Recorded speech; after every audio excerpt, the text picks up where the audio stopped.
শহরের কোলাহল ছেড়ে জঙ্গলের নিস্তব্ধতাকে অনুভব করার জন্য এক উইকেন্ডে আমরা সবাই মিলে বেরিয়ে পড়েছিলাম জঙ্গলের উদ্দেশ্যে। আমাদের ডেস্টিনেশন ছিল বেলপাহাড়ির শালবাড়ি। অদ্ভুত রোমাঞ্চকর সুন্দর এই রাস্তাটি, যার দুপাশে ঘন জঙ্গল আর মাঝখানে শুধু এরকম রাস্তা।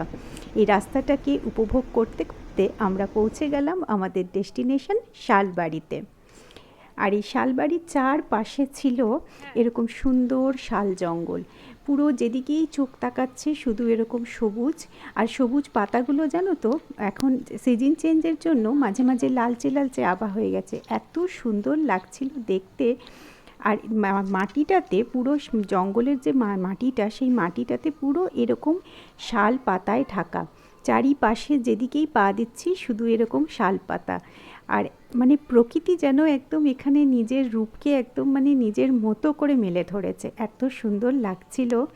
আমরা সবাই রিসর্টের ভেতরে ঢুকে এরকম একসাথে পুরো রিসর্টটা ঘুরে ঘুরে দেখছিলাম, চারপাশে কী কী আছে রিসর্টে সেটা এরকম ঘুরে ঘুরে দেখছিলাম।